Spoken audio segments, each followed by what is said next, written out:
What's going on, everybody? Welcome back to another episode of Pigskins and Pinfalls. I'm Dick Burns. I'm Bobby Boomerang. We're here to talk everything from the Colts woes to G1 shows. That's right. We're here to talk everything from Herbert gets paid to SummerSlam picks made. Make sure, yeah. That one took me a second. As soon as I realized I was like paid, made. I was struggling so hard to figure out something to do with SummerSlam because there's not a lot of news this week. We got an easy one this week. We say that every week. We'll see what happens.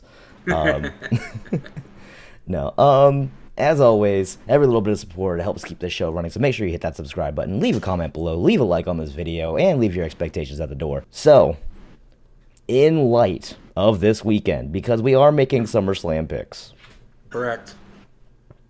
I want to show you what I found. This was the very first ever picks we did, and it was for a SummerSlam. What SummerSlam is that? I believe 18? it was 18. Ziggler Rollins, Strowman Owens says, wait, no. Yeah, Lesnar Reigns was 18. Oh, yeah, it was 18. You're right. Yeah. Styles and Joe was also 18. Yeah. So, yeah, this was 18. Yeah, Bliss versus Rousey. Wow. This was the very first pick sheet we ever did. And I won that too. Yeah, you did by 1 point. The original called shot. Rich gets a bonus point if KO wins by Mahal. Also, us showing our real names. That mystique is gone now. Yeah. But I don't know. I thought that was cool. I just figured I'd show that to you. I was looking through stuff. Scroll back to the top though. Uh-huh. So 3 out of 4 in that first match are not in the company. And the fourth one just came back.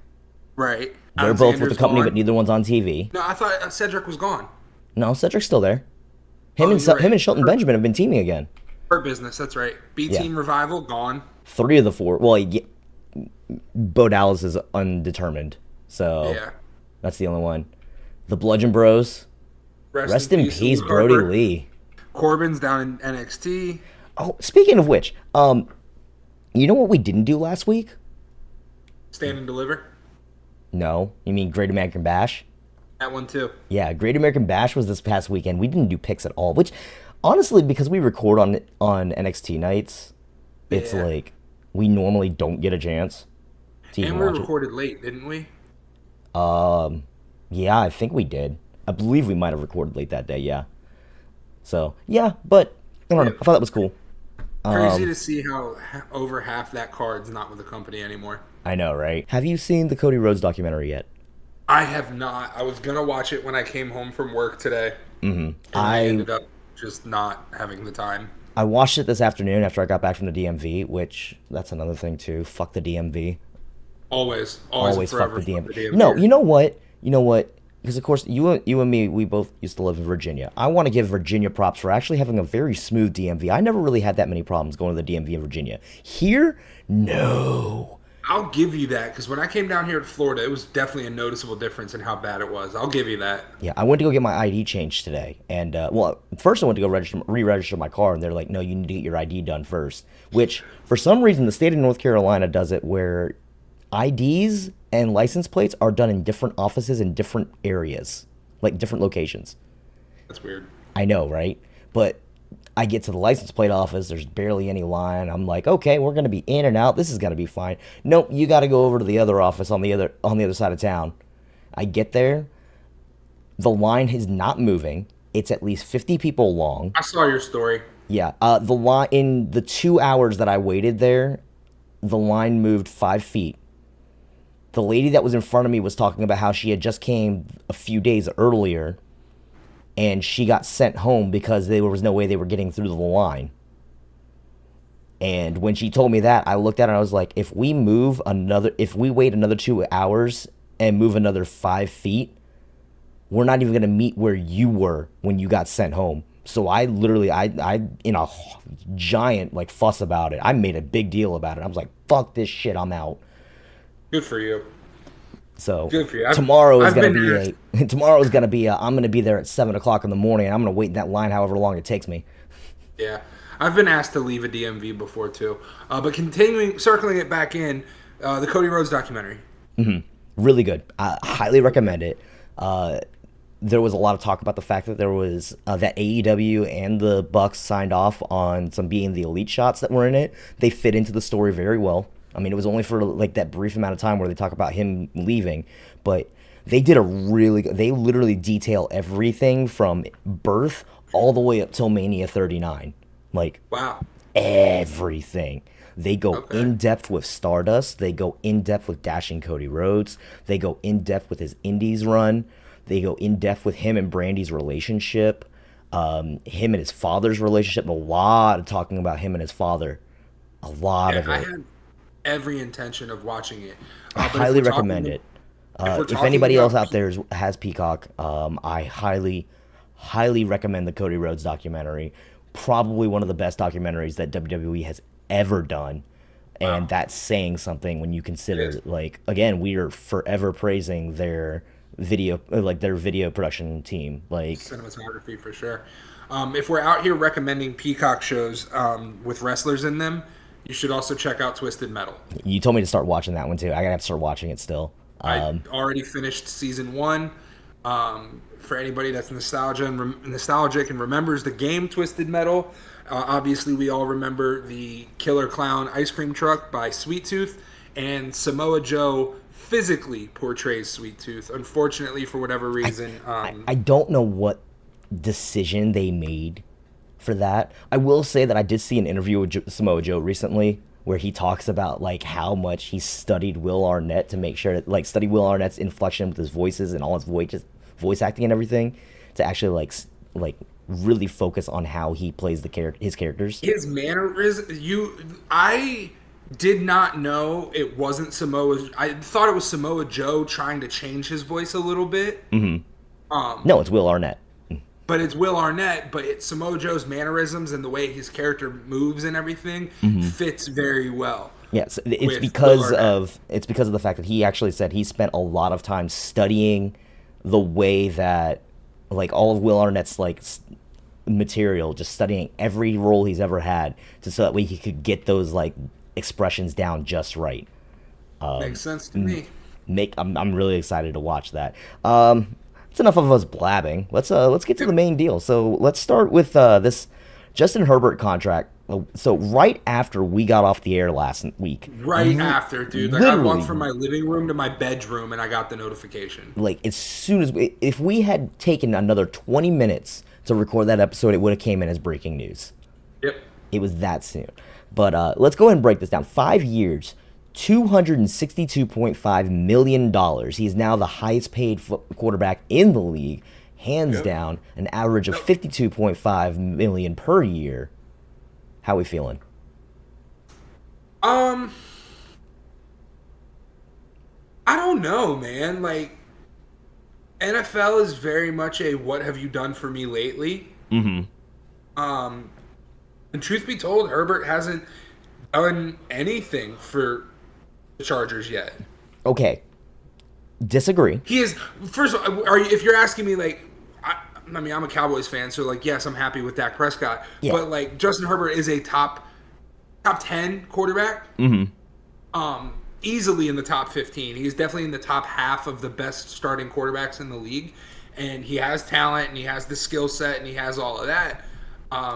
And I understand that the quarterback position is not going to just win you a Super Bowl on its own, but they are also on the wrong side of history for blowing the largest lead in an NFL playoff game. I mean, Chargers are still going to Charger no matter what. We all know that. It's impossible for them to win in January. It's just impossible. So for that to happen was just fate. That being said, when you look at the rest of Justin Herbert's body of work, I don't think he's worth Lamar and Jalen money like he just got. Or I Mahomes. think- He's getting paid more than Mahomes now. Is it more than Mahomes now? Mahomes got the $500 million contract, but it was for 10 years. That's true, which is yeah. all- And which it is averaged out to only like, what was it? It averaged 50 out mil. to 50 mil, right? $50 million a year. So now Jalen and, well, that's the thing. Jalen and Lamar are both getting paid more than Yep. Mahomes now. So this is, again, I think he's good. I think that you're right. They would have had to win in January for him to really be worth that money. Also, we do need to acknowledge he was playing with a lot of injuries on that team. Yeah. That team should have been a lot. That team would have been a lot better if everyone was healthy. Yes, I wholeheartedly agree with you there.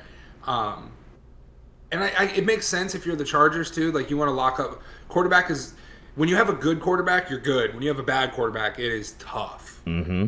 I think I know all about that. You sure do. I get it. Let's hope that all this money can translate to some victories and some wins. The Chargers are a team that I would like to see win a Super Bowl. I've always had I know how you feel about the Chargers. Mm-hmm. You talk so highly of San Diego every time it gets brought up. Until, of course, they left San Diego. Yeah, I know, but that's where your love for them comes from. Mm-hmm. And I've always been a fan. I mean, Antonio Gates, LaDainian Tomlinson, Drew Brees, into Phillip Rivers. I mean, look, and the Chargers are good. You're going from Drew Brees to Phillip Rivers to Justin Herbert. It's not a bad run of quarterbacks right there. I mean, it's really not. I think a lot of the reason that Herbert got the deal that he did is because Rivers was still what he was to the Chargers for so many years. He didn't have to win the big one to still be locked in as that number one quarterback for them for years to come. Phillip Rivers was not in danger of losing his job because they didn't win a Super Bowl. Exactly. And at the same time, we're already seeing Herbert put up identical numbers to Rivers. Mm-hmm. Do I think those numbers are worth the best paid contract in the league? Maybe third or fourth. I would have not been surprised to see him get slotted right underneath Jalen. Yeah. But for him to be getting the top, I don't know. I don't know how I feel about that one. And while we're talking about the Chargers, I feel it's obligatory. I have to bring up the powder blue uniforms. They're beautiful. That can't. We're over here talking about the contracts, and you just come out of nowhere. You love the powder blue uniforms. Okay. Am I wrong? You're not wrong. All right then. That's fair. Also, so anyways, more about the contract. $133.7 million fully guaranteed, $193.7 million in injury guarantee. So even if he gets hurt, he's getting paid well. And correct. What we're seeing a lot of in these big contracts now, a no trade clause. Good. I understand that bridges can get burned and relationships can be torn. But if you're happy with your quarterback and your quarterback is happy with your team, I don't think you should have a trade clause. I want to stay here. That's why I'm signing this contract, and that's why you're paying me the money. Absolutely. So, I'm with it. But speaking of the current highest paid player in the NFL to the next future highest paid player in the NFL, Joe Burrow. Okay, I thought we were going to go a different direction first, but yeah, we can talk Joe Burrow. Yeah, so I'm going to tell them what I told you a week ago. Okay. Joe Burrow will be getting $300 million. You think $300 million? I do. Over how many years? 5 or 6. I could see it over 5. I mean, over 6. I don't see it over 5. I don't see him getting $60 million a year, especially now. Here's the big thing. So, Joe Burrow, the big news with him last week, Thursday, he gets carted off the field during practice. Immediately, red flags start going up for everyone. Just like, oh shit, what do we do? I'm literally getting messages. Yeah. I'm literally getting texts like, oh my god, what's going to happen now? It did come out that it's only a sprained calf. It's the best case scenario. He's only going to be out a few weeks. Maybe still start the season even. Unlikely, but it's possible. Yeah. My question is, and this is the question that's on everyone's mind now, how will this injury affect his numbers, and how will it affect his ability to get paid with these extension talks? It won't. It won't. Because let's not forget that last year the Bengals started 0-2, mm-hmm. and then still went on to finish, I believe, 11-5. Because they didn't play that other game because of the Damar Hamlin situation. So I believe they only had the 16 games. You're right. And I believe I was literally about to say, wait, that's not adding up to 17. Yeah. And I was like, oh, yeah, the Damar Hamlin game. You're right. I believe it was either 12-4 or 11-5. So mm-hmm. The Bengals, I believe it was 12-4. This past year, yeah, so they lost their first 2 and then only lost 2 the rest of the year. It's pretty fucking good. Mm-hmm. And that was a team that was suffering from a lot of injuries last year. And I mean, let's say Joe Burrow misses week 1 and the Bengals get blown the fuck out. He comes back week 2 and leads them to a blowout victory. that's going to be his proof right there. Like, That's excuse true. me, you see what happens if I'm not here? This is what happens when I am here. That's And fair. because I don't think anybody is going to take away the NFC North from the Bengals. I mean, the AFC North. Yeah. You definitely just said NFC North. No, I didn't. Yeah, you did. Whatever. um, Anyways, I don't think anybody's going to take away the AFC North from the Bengals. I don't see Pittsburgh doing it. I sure as hell don't see Cleveland doing it. Maybe Baltimore, but I highly doubt it. I don't think this is going to impact him at all, unless the healing goes wrong or he re-aggravates the injury again later on in the year. But yeah, I don't see this being that big of a deal when it comes down to negotiations at the end of the season. you know, you bring up a really good point, because at the same time we just got finished talking about how Lamar got his payday still when he was dealing with his injuries. So Yeah. there's nothing that says that you're right. There's nothing that says that these injuries will affect those numbers. I was so sure that there was the possibility, how will this injury affect his play this year? How will that affect his? No, you're right. You're actually right, because if anything, we will see, like, when he's not on the field compared to what he's like. We're going to be able to see and compare what it's like when he's not on the field compared to when he is on the field. So you're right. Good call. Absolutely. And I mean, who's their? I mean, and their quarterback behind him is Trevor Siemian. I think that's a pretty substantial drop off in talent. But so we talked about the current highest paid player. We talked about the future highest paid player. How about we talk about the former highest paid player in the NFL? Was he ever the former highest paid? He was. Okay. I looked it up. Okay. Aaron Rodgers restructured his contract, and he took a pay cut to make more cap space.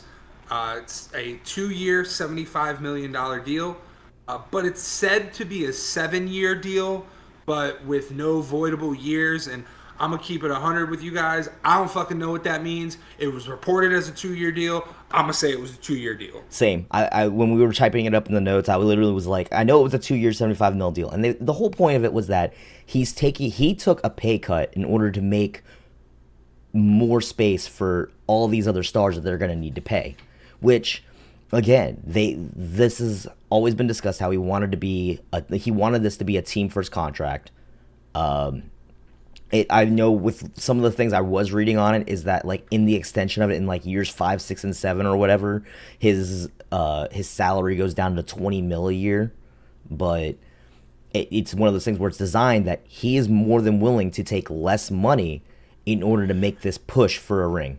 Which, what he's doing is exactly why Brady has 7 rings. it's true. It's actually true, because Brady wasn't afraid to take a pay cut either. Nope. Brady wanted to keep his playmakers around. And If that inevitably, that's what a happened. little bit less money. Yeah, that's fair. Oh, God, the AFC East this year is going to be a lot of fun to watch. It's going to be so much fun. I can't wait. And these segues just keep rolling, because talking about from one AFC East team to another AFC East team, Jalen Ramsey down in Miami. So newly acquired Jalen Ramsey. So Miami Dolphins. So we talked about how Joe Burrow went down with his injury. Literally within an hour, the alert goes out. Jalen Ramsey gets hurt as well. Also carted off the field.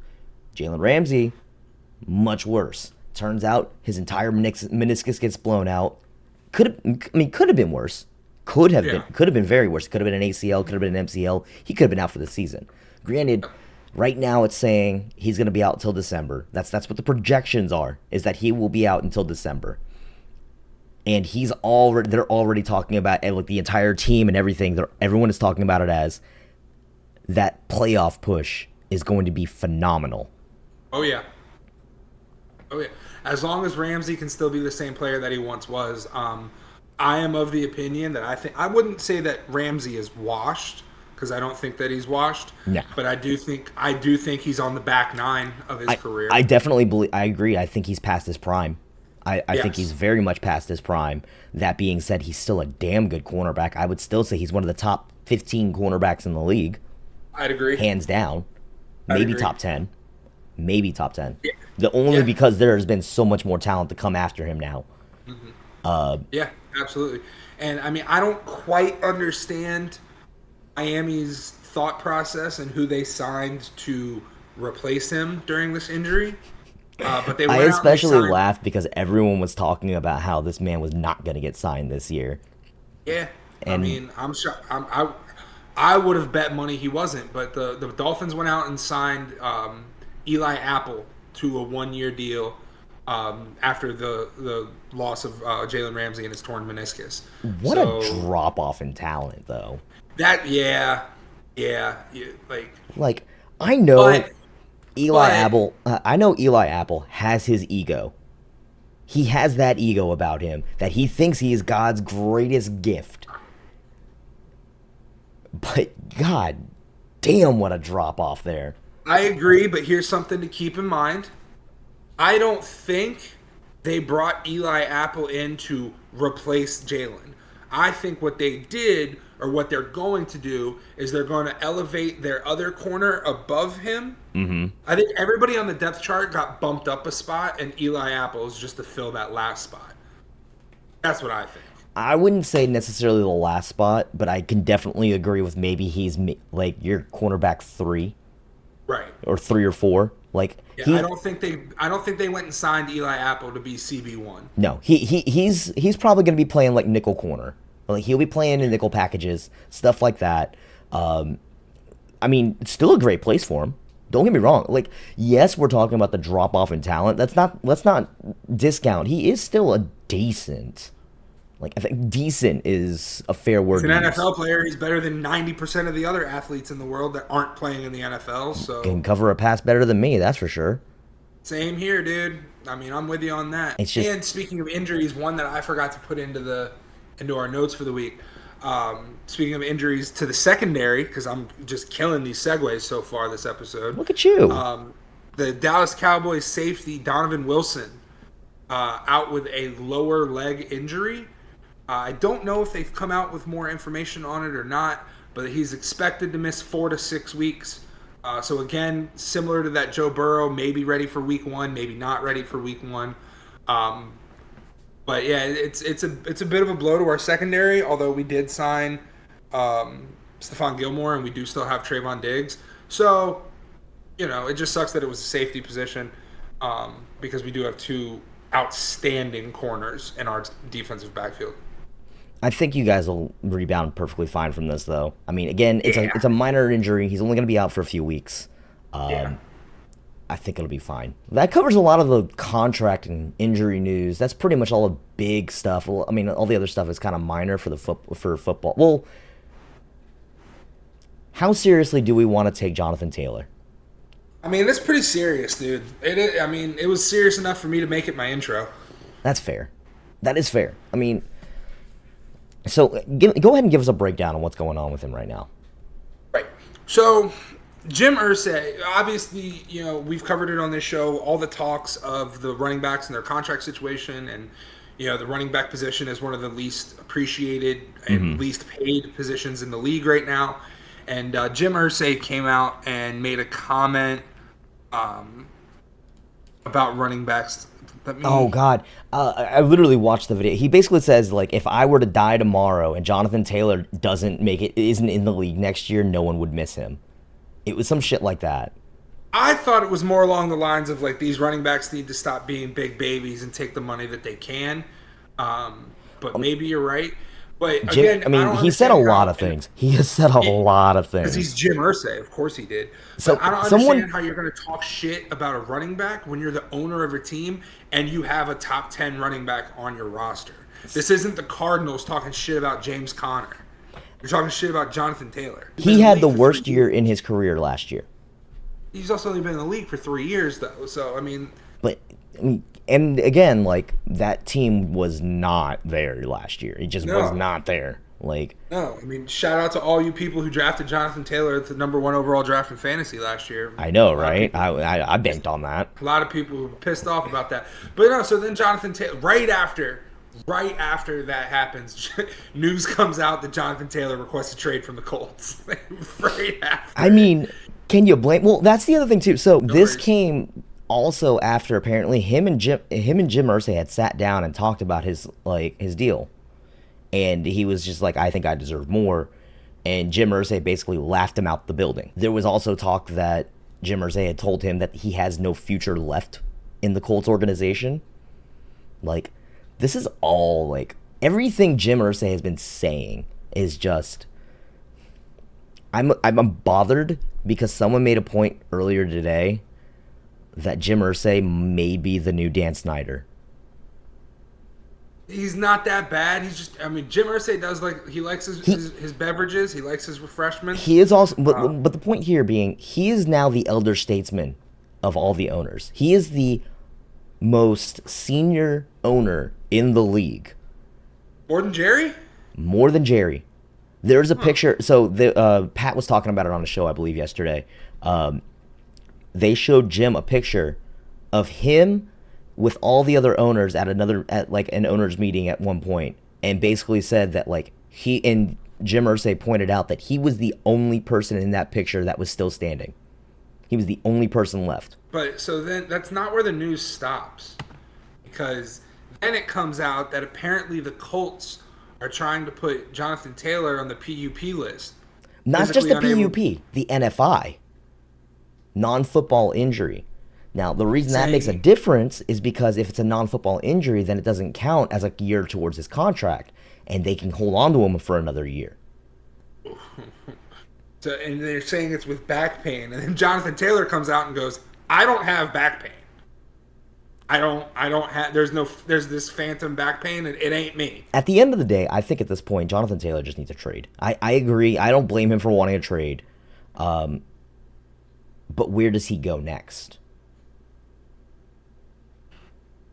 So I agree. He needs a trade. And that's the tough thing, right? Because we still have Dalvin Cook available. We still have Zeke out there. We still have Leonard Fournette out there. Like the running back position, there's a lot of good running. I mean, I don't think any of the running backs I just listed are as good as Jonathan Taylor. I would argue that Jonathan Taylor slots in right under Dalvin Cook. I would argue I'd say that. I'd put him above. I think you can make an argument for either or. Yeah, I think the two of them are interchangeable. They're definitely on the same tier. Yes, agreed. But I mean, again, somebody like I just said, the Cardinals, who they're running back, no disrespect, but it's James Conner. Mm-hmm. Great. They don't have a lot of depth in their backfield either. Right. It depends. How happy is Buffalo with Singletary and now Nyheim Hines being out. Not just Nyheim Hines, but also that's another thing we want to bring up. So let's not forget Nyheim Hines went out, but Nyheim Hines was traded from the Colts to the Bills in exchange for Zach Moss, who is right behind Jonathan Taylor on the depth chart, and Zach Moss went down with an injury this week, which further exemplifies you need Jonathan Taylor. Yeah. Like, especially with as highly as everyone is speaking about Anthony Richardson right now. Like, why would you not want to play with Anthony Richardson? And why would Anthony Richardson not want Jonathan Taylor in the backfield? I think the only reason Jonathan Taylor wouldn't want it is because of the fact that Anthony Richardson is so mobile of a quarterback that it's going to take away from his reps. It's going to take away from his numbers. I think the only reason Jonathan Taylor doesn't want it is because Jim Irsay said some fucked up shit. That's fair. I mean, I can agree. I can definitely agree with that. But yeah, I mean, this is definitely. I think this is probably the new top story in the NFL right now. Most ongoing. You know what I mean? Like, obviously, there's just so much, like, it's drama. At this point, it's drama. It's so much drama. Drama's cool when you're not a part of it. True. When you can sit back like us and just watch it, like, yeah, I'm all right with that. But this is probably the most intriguing ongoing storyline. Obviously, like, Joe Burrow getting hurt is a much bigger deal in the scope, in the grander scheme of things. Yeah, correct. But this is obviously not the end of this conversation between Jonathan Taylor and the Colts isn't going to happen until Jonathan Taylor is no longer a Colt or Jonathan Taylor gets a contract extension. Those are the only two ways that we stop talking about this. I mean, look how long we talked about Lamar on this show. How many months did we talk Lamar? Yeah. So, I mean, this is definitely something that, me and Mr. Burns will keep an eye on, and we will report back to you guys. One last segue for the NFL. And since, we're talking running backs, Dallas Cowboys running back Ronald Jones was when did they sign Rojo? This year. This offseason. A couple months ago. But yeah, so Ronald Jones suspended 4 games for the PEP, Oh, for the physically. PED. Thank you, PED. Is it My with the brain fart steroids, working. right? Yes, it's performance enhancing drugs. There we go. There you go. I was thinking PUP, physically unable to perform. Whatever. Suspended 4 games. This just means that we're going to go back out and sign Zeke, or we'll take Jonathan Taylor and have him with Tony Pollard. God, could you imagine a backfield of Jonathan Taylor and Tony Pollard? No, I can't, but I would love it. Y'all would be I unstoppable. would love it. All right, moving on.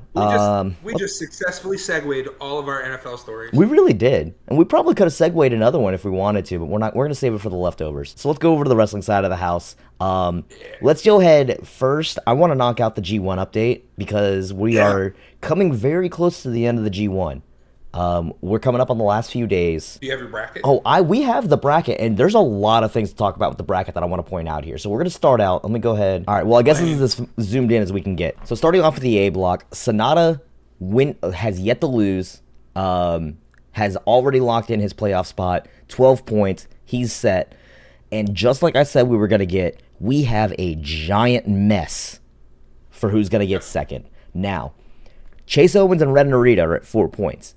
They are completely mathematically eliminated. There's no way they can win. By their phrasing, they said that Gabe Kidd and Yoda Tsuji are still in it by having 5 points. Mathematically, they're not. And here's why. Hikuleo and Shooter have to face each other in the last match on day 13. Whoever wins that match is guaranteed to have 8 points. Whoever comes out of that gets the second spot.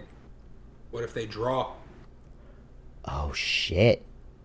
You're right. What if they draw? If they draw, then Kid and Tsuji have a chance. Fuck, they're not. Okay, you're right. So then, yeah, these need to be reset. Kid and Tsuji are still in it. You're right. So then it would come down to what, head to head, right? It would come down to head to heads, and when you consider that Kid's got a victory over Hikuleo, Tsuji's got a victory over Shooter, like.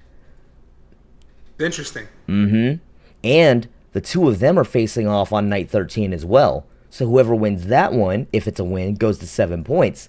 If Hikuleo and Shooter tie, Kiyomita loses or ties, that gives Kid a shot. That gives Kid or Tsuji a shot. You're right. I hadn't even thought about that. No big surprise with Sonata winning, though. No big surprise. No big surprise. He's gone undefeated in this tournament. Not a surprise when he's the reigning champion. And again, you have a bunch of new names you're trying to push in the A block. Again, I said it from the very beginning. We're getting Sonata at the top, and then everybody else is just going to get their chance to show off and like make a name for themselves. And look at how many draws we had in the A block. 2nd and 8th place are separated by 2 points. One match. That's a victory. That's one victory. That's one victory. Like, this was a very, very close run for second, which I called it from the very beginning. So, chalk one up for me again. Moving on, B block. Okada has also already locked in his spot by reaching 10 points. That second spot, though, isn't necessarily guaranteed for Ospreay. It would be nice because he does have that victory over Okada, but LP, Tai Chi, and Tongaloa are all within 3 points. I mean, are also within that range. If striking range. Yeah, Ospreay and Phantasmo face off on night 13 as well. If Phantasmo wins, he can sneak past Ospreay by virtue of tiebreakers. Yep. Ospreay could be sitting out on the outside looking in here. Kenta, Great Okan, Yoshihashi, all eliminated. It's a real shame because Kenta deserved a much better run. I agree. I was just getting ready to say, like... I feel like Kenta deserved a better... Well, at the same time, though, Kenta has actually been on a really bad losing streak. No big surprise about Great Okan or Yoshihashi. I mean... Kenta, Yoshihashi being a tag team champ, maybe. It could have given a little bit more credence, but... Nah. I will say I am surprised to see Tongaloa was still in the running on this. Him getting a victory over Ospreay this week was impressive. I did not see that coming. Moving on to the C block, we still have night 12 tonight. Technically, here in a couple hours, we'll have night 12. By the time this video goes up, night 12 will be done. That'll help determine, help break some of this up. Nichols, Hanare, and Ishii all already eliminated with 2 points apiece. Again, it's a shame Ishii had the run that he did, but hey, somebody's got to eat the L's. We also have our first tie outside of the A block. Tamatonga and Shingo Takagi putting up a tie. Finley and Evil, again, both still running roughshod on everything. I wouldn't be surprised to see Tonga slip past Evil for the second spot. And I still think Finley's going to take the C block regardless. Just him being booked as that dominant, never open weight champ, the new Bullet Club leader, like he's got a lot going for him right now. He's been on a rocket ship this year. I wouldn't be surprised to see him take the C block. And again, like you called Eddie Kingston right around that 500 mark. Again, he had a great showing for a debut, but yeah, you couldn't expect that he was going to go all the way. I think. Oh wait, no, because there's 2 matches. I was about to say Shingo's eliminated as well, but he's not. Then the D block, a little bit more mixed up. Coughlin and Yano have been mixed up. However, I do want to acknowledge, because I also called. I don't know if I called this, but it makes all the sense in the world. Yano got his signature win over the leader of the block in a 90-second roll-up win with a bunch of shenanigans. In true Yano fashion, he does it once every G1 because he just, it's something about it. He always gets that, like, of course, he comes in, he loses everything. And then out of nowhere, he gets that one cheeky roll-up win on whoever's leading the block to go ahead and play spoiler. And that's exactly what he did by handing Jeff Cobb his first loss of the tournament. It is exactly what happened. It is classic Yano. And I love it. It's so stupid. I mean, look at those top 4 names at the top of the D block, you know? Let's not forget, Tanahashi started, I believe, 0-2. He had a rough start of it. Same as Naito. And now the two of them are still within striking distance. I still think that Jeff Cobb and Zack Sabre Jr. are going to be the ones to move on here. However, like, we don't need another finals with Tanahashi in it. We really don't. I agree. And considering him and Naito still have to face off, I don't know what their head-to-head record is, but I'm pretty sure that Naito's got the edge there. The only thing is, for Naito to move on, he also then has to beat Zack Sabre Jr. Again, he's been off and on this year. I don't know. I want to see, like, I wouldn't mind seeing either of them go. Goto, Shane Haste, either way. They're both still in the running, but I don't see them moving on.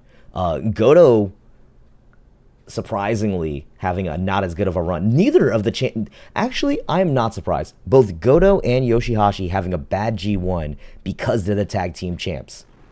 It's they do this just like we saw in the Best of Super Juniors when you had the tag team champion, the junior tag champs, taking all the losses. We're kind of seeing the same thing with Goto and Yoshihashi. They're gonna get a couple wins, but not a lot. And I like that because so.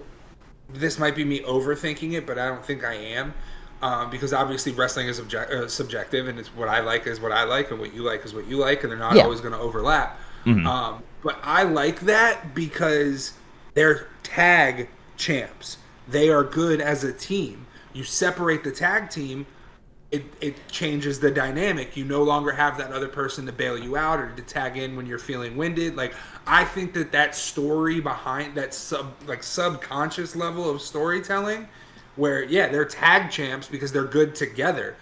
Send them apart from each other and it's a different story. You know, that's actually a very fair argument. And I mean, I see the other side of it as well, where it's like saying that, like, if you're going to continue to book your tag team champ, if you're going to book them weak, then it doesn't give them much credibility for being a champion in the outright if they can't win it on their own, if their partners aren't around. So I see both sides of it. But I mean, again, like you said, wrestling is subjective. You never know. Yep. So that covers the G1. From here, let's go ahead and go to our SummerSlam picks.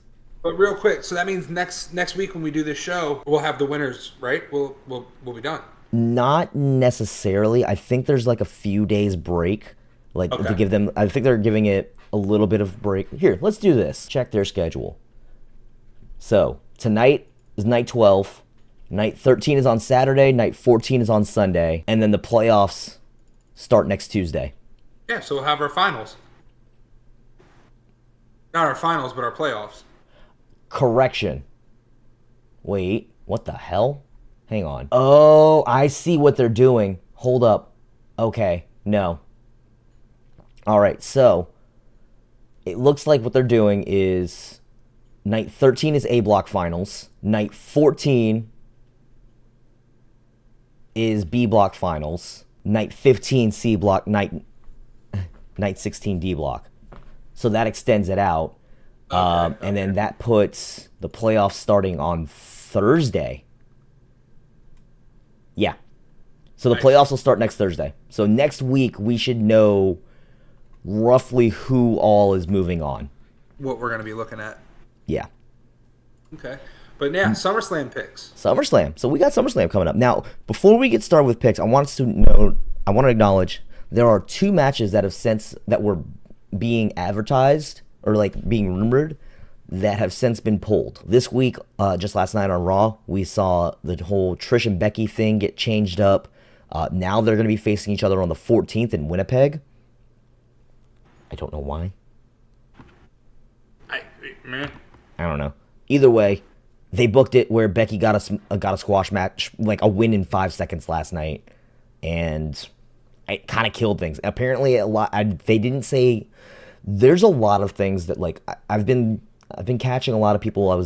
When they were talking about it, they're not being very hush hush about the reasoning behind it. So whatever it is, I'm pretty sure there's like some kind of like solid reasoning behind it. Why they're pushing it off.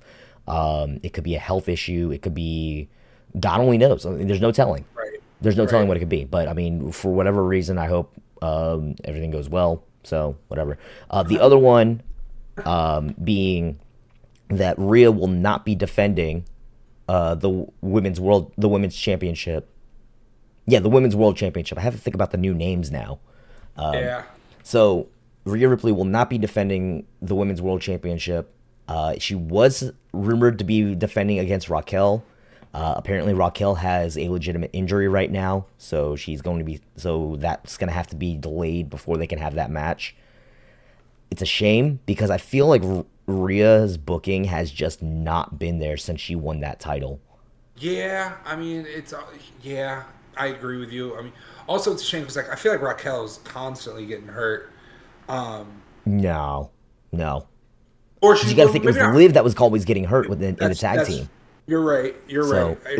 Again, Liv is out hurt right now. So, I mean, she did all right in the up, down, down summer games they had the other day.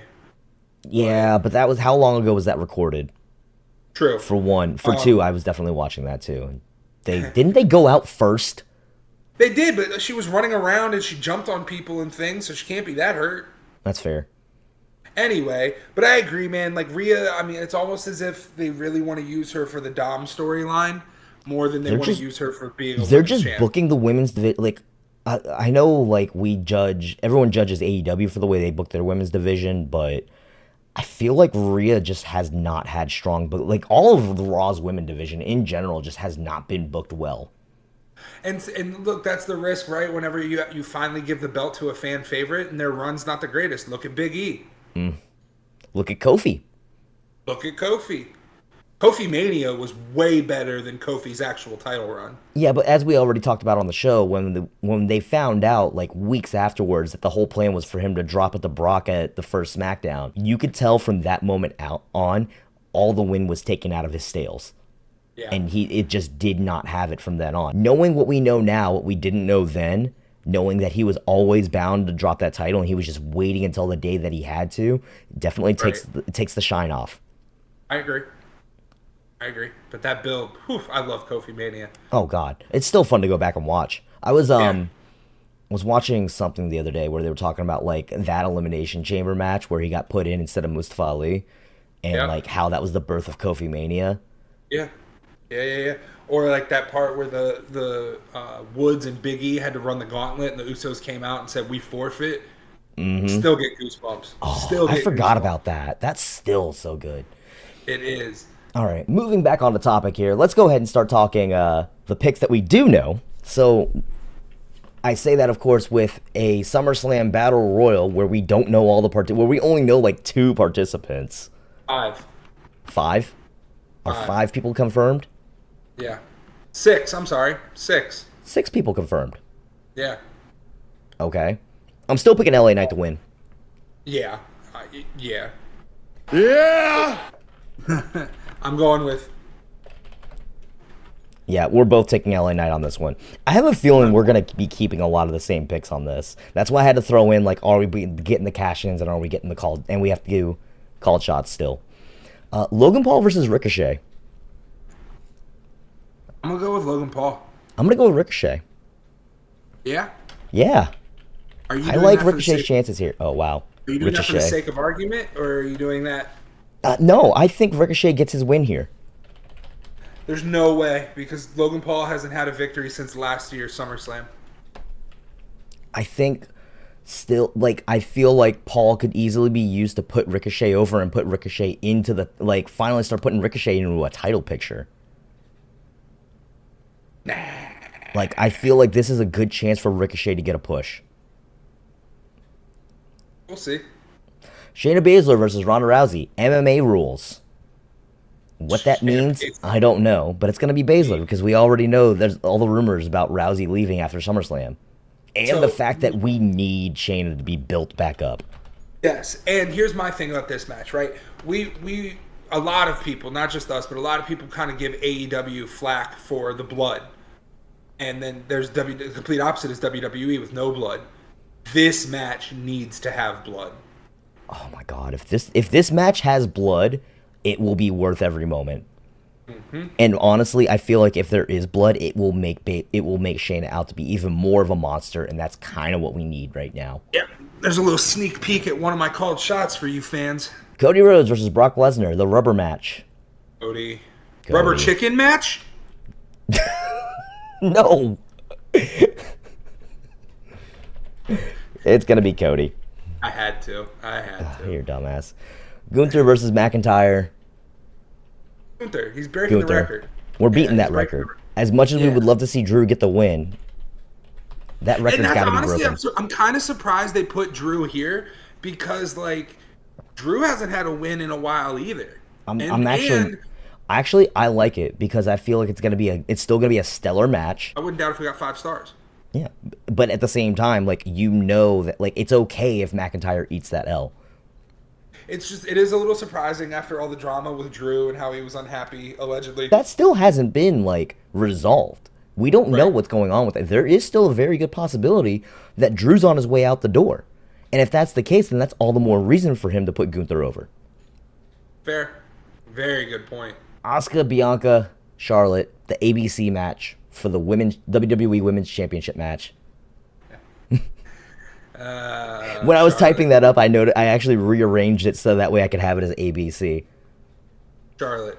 Charlotte? Mm-hmm. Okay. Yep. I have Asuka to retain. Nah, because so here's the thing, man. She ain't gonna get to those 16 reigns by herself. She's got to get the title, and then she's got to drop the title quick. Spoiler alert for another question we have later on this pick sheet.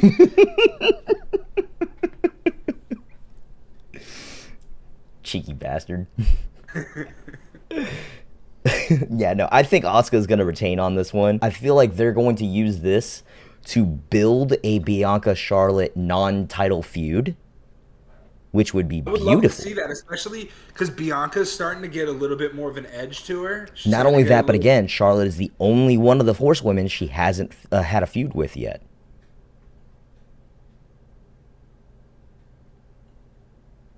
Oh, shit, yeah. That's the whole big thing. Charlotte is the last member of the 4 horsewomen for her to feud with. And as soon that was my big argument from the moment they put the two of them together on the draft was the fact that, like, belt or no belt, we need a Bianca Charlotte program because we haven't gotten one yet. And honestly, that has dollar signs written all over it. Yes, it does. And again, like I said, you don't need the title on that. But if Charlotte's involved, there's gonna be a title anyway. I'm gonna be so mad if you end up being right on that. Rollins versus Balor. I'll let you take first pick. I'm going to take Balor. Okay. I know it's a very controversial pick. I know there's a lot of talk about whether or not Seth's going to drop that title. But I think Finn, with them saying that Judgment Day is like the top dogs right now, like everyone is so high on Judgment Day right now, I would not be surprised to see Balor take that belt and further that story between him and Priest. I can absolutely see it. I actually kind of agree with you, but for the sake of arguments, I'm gonna take Seth. Here's what I think is gonna happen. Okay. Is I think Finn wins and Priest cashes in. See, immediately. Or what I could see happening, Seth and Finn knock each other both down. Priest cashes in to make it a triple threat and wins. Then what do you do with Balor? Have him feud with Priest. Is it really time to break up Judgment Day already? Not a breakup. You can show dissension in the ranks of Judgment Day for a little bit. If drag the Bloodline story out for 3 years. That's fair, but at the same time, are you really putting enough trust in WWE's writing team to actually pull that off? No. Exactly. Speaking of the Bloodline, Jey Uso versus Roman Reigns in a Tribal Rules match for the undisputed WWE Universal Championship. What's Tribal Rules mean? I don't fucking know. I haven't been paying attention enough. Have they even established what it is yet? Let's see. Tribal Rules match. What are the rules of Tribal Combat match announced? The match will have no disqualification. Here we go. No disqualification. The elders of the family need to permit the match, and the position of tribal chief is on the line. So it's a no DQ match. I think that's cool because that means we're going to get like Alpha, Sika, and Rikishi, probably. Maybe. Maybe. But we'll at least get, like, I think there's a lot of cool stuff that WWE could do with pre-recorded segments for that. I think if it was just a Tribal Rules match without the title on the line, maybe Jay could pull out another victory. But with that title being on the line, it is Roman. Yeah, it's Roman. It's Roman. We know it. There's no way he's dropped. Again, at this point in time, if they don't wait until WrestleMania 40 to drop that belt, then they're doing it wrong. Because in all reality, like I was saying for the longest, him dropping that title, it has to be a Mania moment at this point. Yep. It has to be. And honestly, again, Mania 40 is the right place to do it. Yeah, because I watched a video not too long ago, and they were saying that, like, ever since Triple H has taken over, he's more about, like, the long-term storytelling, where Vince was more about the moments and would lack continuity. I think you can have both long-term storytelling with a great moment at Mania when Roman drops those belts. And I think we get an updated version of Roman laying on the canvas with the confetti at Mania when Cody I think so rode. too. I was already saying, like, I'm still predicting Reigns Rollins. I still feel like it's not going to be Cody. I know they want it to be Cody, but I don't think it will be Cody. I think it'll be Seth. Which means Seth has to drop the belt and then probably win the Rumble. I wouldn't be surprised to see Rollins win his second Rumble. Me either. I would not be surprised. Now, I am calling no Priest cash in, and I am calling a Sky cash in. I'm calling a double yes. All right. Double yes. I don't think we've ever had two cash-ins on the same night. I don't think we ever have. I mean, that would actually make history. Yep. And we all know how much Triple H loves breaking history. Finding new ways to make another historic moment. Yep. Yep. Yeah!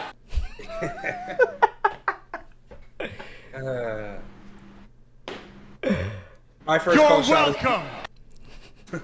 My first called shot is blood in the Shayna Ronda match. Blood and Baszler Rousey. I haven't even thought about my called shot. How many called shots do we want to do? The big four. I think we should get 3. That's fair. I think we should do 2 serious ones and a silly one.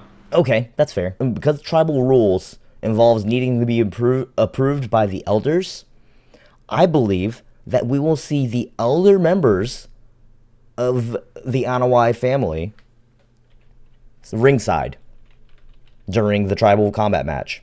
All right, well, the Anawai family is like the population of a small U.S. city. You need to be a little bit more precise. Alpha and Sika will be there. Okay. All right. Yeah, how do we have it? Your second right. pick. My second to pick. Oh, I gotta think of how I want to word it. It involves Logan Paul and Ricochet. Okay. Let me just make it a little easier. Logan Paul and Ricochet get 2 holy shit chants. I can rock with that. I think that's I think that's because saying 1 holy shit chant isn't enough. Mm-hmm. So yeah, I think they get 2 different holy shit chants. Okay. For my second one, McIntyre will take out Kaiser and Vinci. Vinci doesn't do shit, man.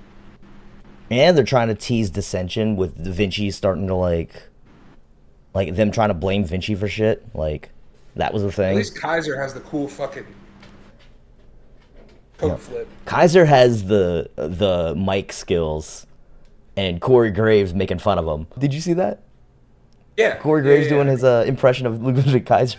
It was great. Yeah, but you know, Kaiser is just European Aiden English. I hate you for making that comparison. I But hate I'm you so much for that. Because I'm right. I hate you. Because I'm right. All right, now what's your silly one?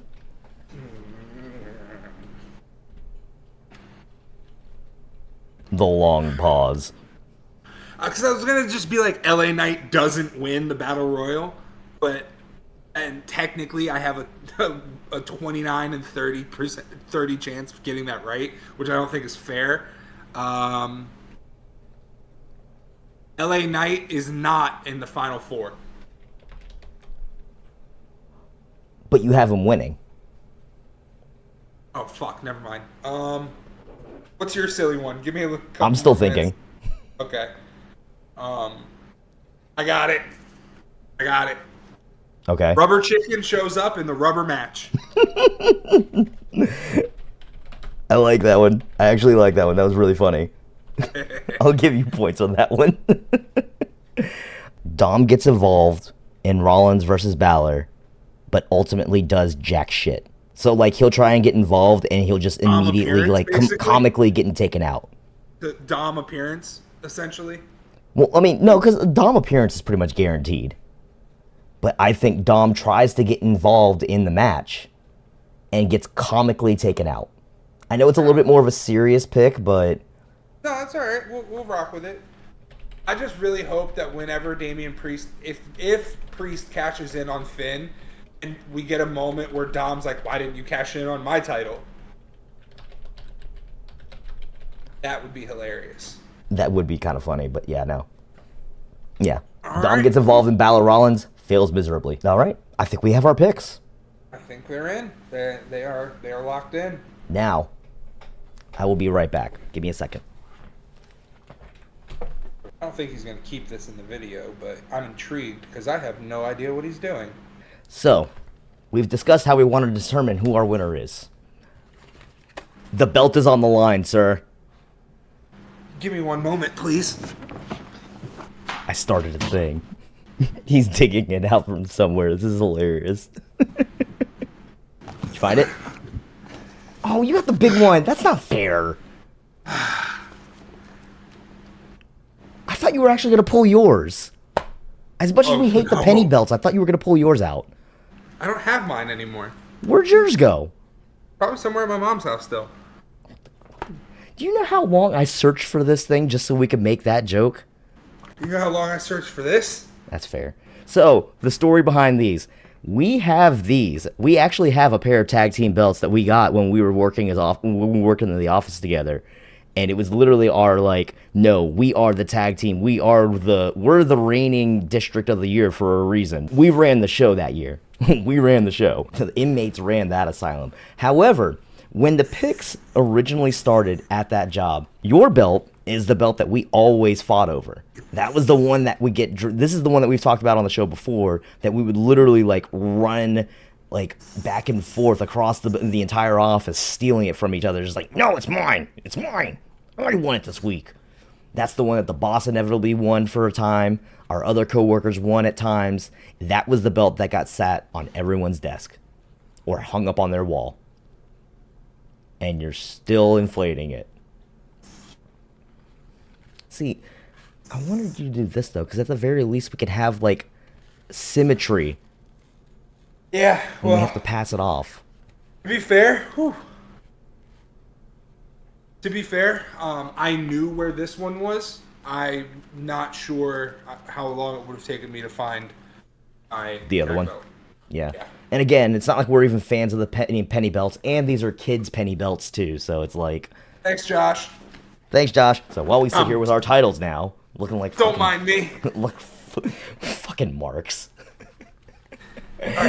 Oh god, I'm kind of hungry. You want some leftovers, man?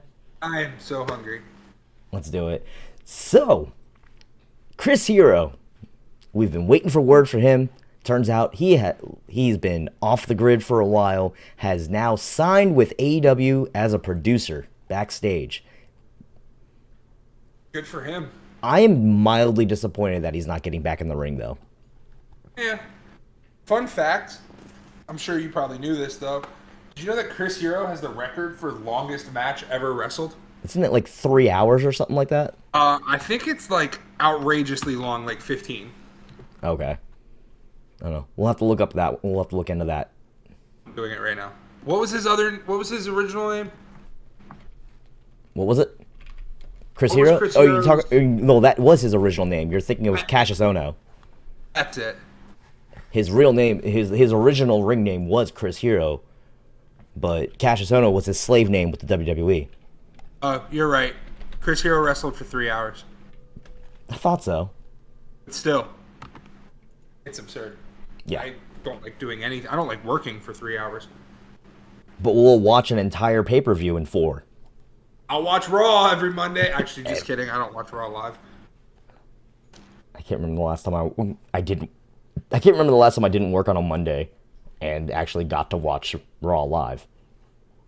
Last time I watched Raw live was early April when I came up to Virginia and saw you.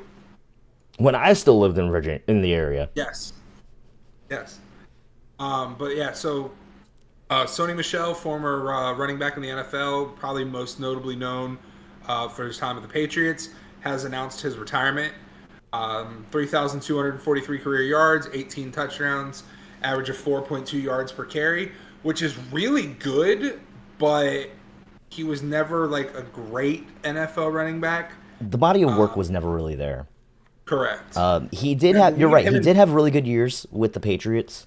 That last push he had with the Rams just was not it. I remember when the news broke on this, and I was talking to another friend of ours about it, and we pointed out how with him recognizing that, like, if he doesn't have a solid contract in place right now, and we already have all the issues that are going on with the running back market, there is no way that he could have justified getting a spot on a team anywhere.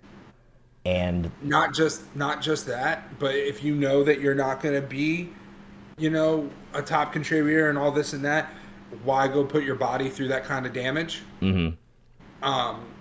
Because again, like, let's be honest here, Sony Michel was not going to be a number one running back anywhere. I don't think he would have even been a number 2 anywhere. Right. Like his time as a number 2 in Los Angeles went nowhere. Yeah, I mean, but he made it. He made it to the league. No, great. It was still a solid 8-year career. He got a couple rings. Yeah. I mean, good on him. I think. I mean, again, those numbers. I mean, he never had 1,000-yard. He never had a 1,000-yard rushing year. Honestly, 4.2 yards is kind of good. I find it kind of pedestrian personally, but I'm also a dick, so.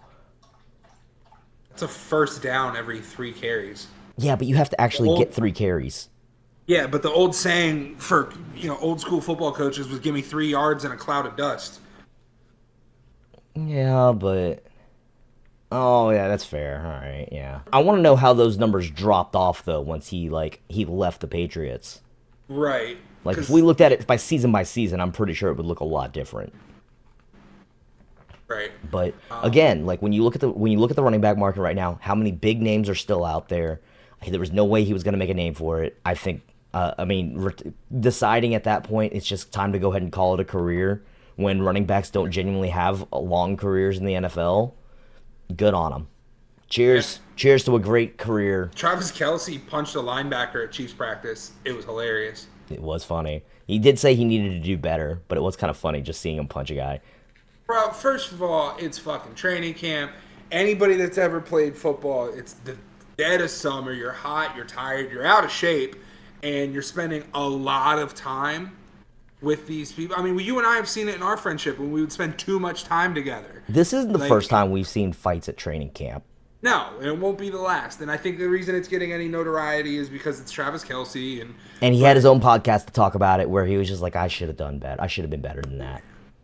But, I mean, I wouldn't read too much into it. No, this is why it's in the leftovers. It's literally, it's almost nothing news. It was funny to see him punch the guy. It was. And again, that's an in-house, he's not out punching opposing players. Yeah, they apologized to each other afterwards and everything. Like, bro, I guarantee you they had a beer together in the fucking locker room.